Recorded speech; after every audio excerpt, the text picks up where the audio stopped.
what you just brought up reminds me of something that recently happened at Tufts University, right around the corner, and that's the closure of the Confucius Institute, which is an educational exchange program where Chinese professors come here, American professors go to China. And it was closed because of alleged human rights abuses in China. And we see this with individual sanctions even that are placed on diplomatic personnel.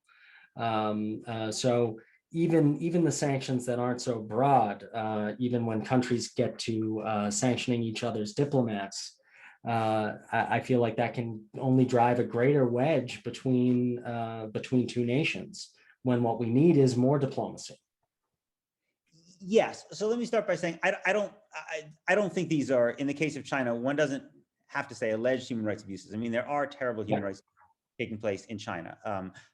What's happened in Hong Kong with a kind of destruction of the limited freedom that people in Hong Kong had, I think has been really awful. I also, and even more dramatically, of course, in Xinjiang, where you have these massive internment camps and what has been called by many a genocide. I think that I don't have personally a problem with certain targeted sanctions against Chinese officials who work on Hong Kong or in Xinjiang, especially if there are credible voices among Uyghurs or among people in Hong Kong who are asking the United States to do that.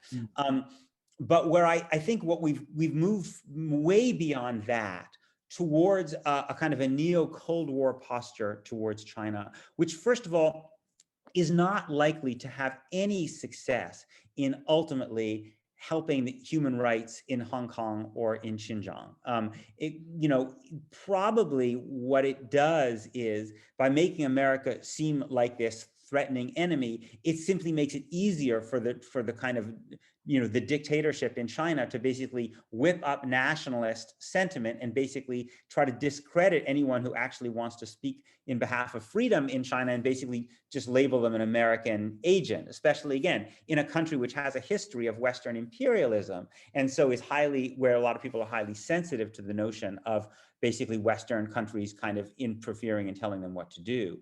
And I think that what I worry about is that that not enough people in Washington have fully taken on board how costly the Cold War was, the first Cold War was. First of all, I think it's actually a Cold War with China in some ways is even more costly because the necessity for cooperation with China is arguably greater, right? We needed to cooperate with the Soviet Union, certainly on arms control. We need to do that, but we also need to cooperate with China massively. We need to cooperate on climate change, since we are the two greatest contributors to this, and a Cold War environment makes that harder. We also need to contribute desperately. We need to cooperate with them to make sure that we don't see more pandemics that kill vast numbers of people around the world. That kind of cooperation. I mean, if you ask me, in what ways does China most endanger the United States? I would say the two greatest dangers that China poses to the United States are its contribution to climate change and its contribution to pandemics. Both of those threats to ordinary Americans can only be effectively responded to through cooperation.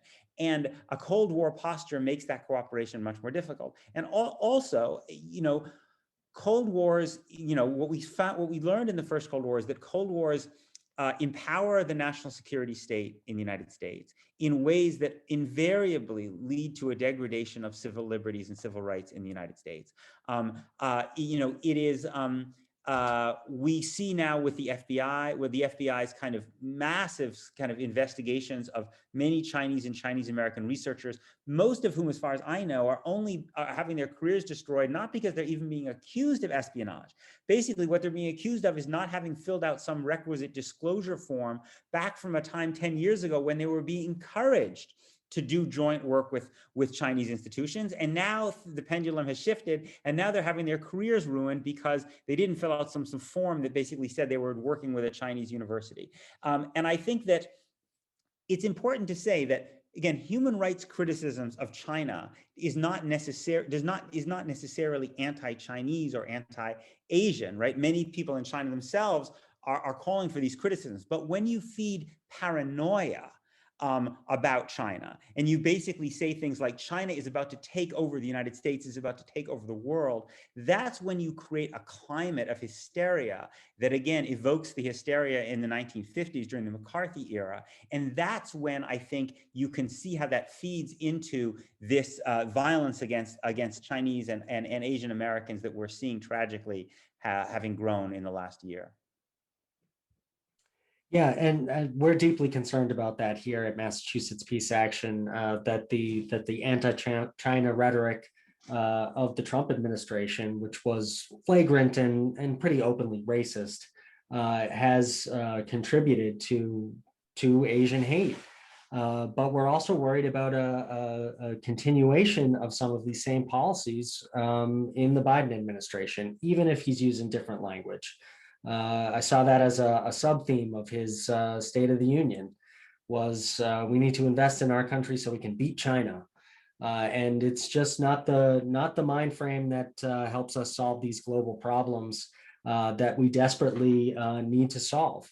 But I'm glad that you explained it so fully, because I think there's a lot of people on this call right now who are skeptical about things that the Trump administration and now the Biden administration are saying about human rights in China, and are very skeptical because they have seen the United States use human rights as a way to undermine other governments and prepare for war against them. I think we saw this in the case of Iraq, for instance. I think maybe the best example. But